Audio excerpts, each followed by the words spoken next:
Well, everybody knows the first 5 senses: our sight, our hearing, our smell, taste, touch. But a lot of times people forget about movement. I am Karen Barcy, and I am the dance therapist here at Penrickton Center for Blind Children.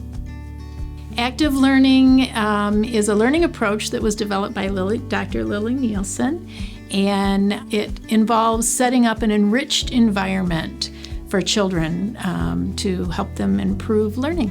When we use movement, we start with the natural movement. Okay, so we all have levels of movement, and even somebody with special needs, they might just move a finger, or they might just have some head movement. Then we set up an environment. Say if they've got real severe CP and they can only move their head, then I'm going to hang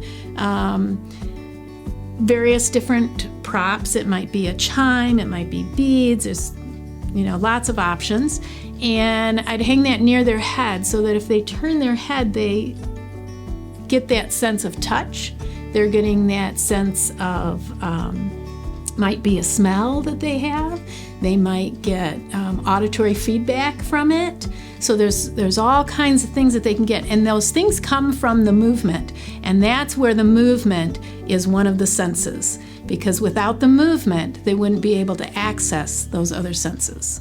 Auditory feedback tends to energize people. When one of your senses is a little bit down, then other senses tend to tune up just a little bit. If you're looking at somebody that has some sight, then you're looking for things that are contrast. So maybe you have a black Velcro board, and then you put red or yellow or white on it so that it stands out and they can see it better. You might use flashing light. I have some chime balls they're almost like a mirror. And so those kinds of shiny things, a lot of times people with limited sight can see light, or they can see a reflection. With taste, we generally try to tie that together with some kind of a daily skill.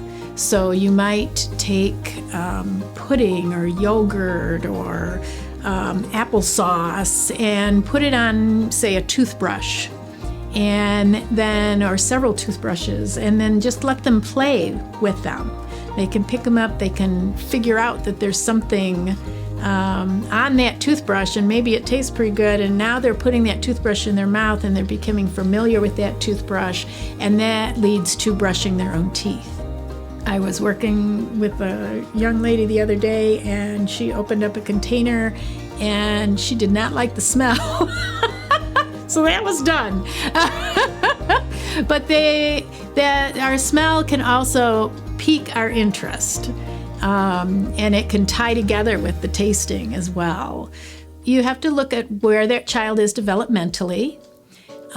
So that whether you're looking for something that is for scratching, or if that child is pushing and pulling. And then you choose your object. If they're learning how to grasp, then you're going to find things that are thin. You might find, have a string of buttons that are different sizes so they can get their fingers in between them and make that easy to grasp. You might get some juju beads and you can grasp those easily. So you're looking for thinner things that can fit into their hands, that they can open their grasp far enough, and maybe, if they're just not really grasping yet, maybe they can catch their fingers in something. So maybe a netted type of material, something that has holes in it that they can get hold of. When a child moves past grasping, then we're starting to work on being able to take things apart and put them back together again, stacking things, knocking them over. If you want to put something together, you can use magnets on a metal tray. You can use the star forms that stick together and then pull them apart. As they're pulling things apart, you can put bowls and containers around them. They can drop things into those. As they develop further, they'll be pulling things out of there, and so then they're starting to learn how to put things back together. We have scratch boards that have all different textures on them, and then they can scratch on them. They get auditory feedback from that. They get tactile feedback from that. It is very important for a child to experience things in different positions. It's important for a child to spend time prone, laying on their stomach, because that's where they learn the skills of pushing up, getting into 4-point, getting reciprocal movements. We get a lot of things going. In active learning, we have a support bench.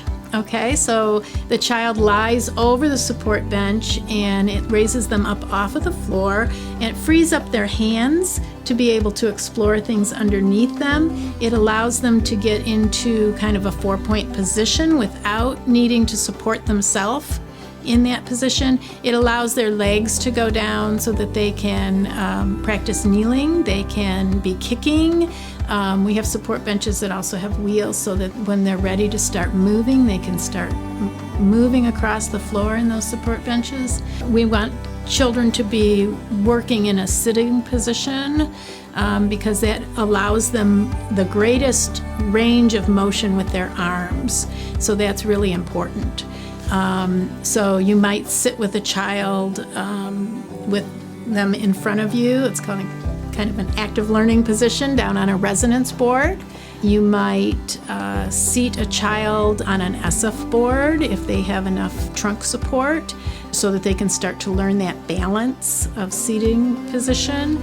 You can seat a child with support around them, and they need to learn that balance at all these different levels before you can learn the balance to stand. And often kids will skip that, skip a level, and then they lose that ability to balance at that level, and that affects them as they grow older and how they do things later. We want kids to be in an upright position because that helps them to use their legs. We have a Hopsadress, and that supports them in an upright position, and then they can move their legs, they can learn the reciprocal movement, they can they have things that are down under their feet so they can learn tactily. They can push down on their feet and start bearing weight. And so this is all moving them towards being able to walk. I'll give an example of a child that I worked with one time that had extremely low movement abilities. And everybody breathes. Okay, so he was laying down, and I placed a tray on his chest, and I put some balls on it that made noise, and when they moved and touched each other. So then, when he breathed, the balls rolled, and he smiled, and we built on that. So just to meet them where they're at. Pick up on those natural movements and grow.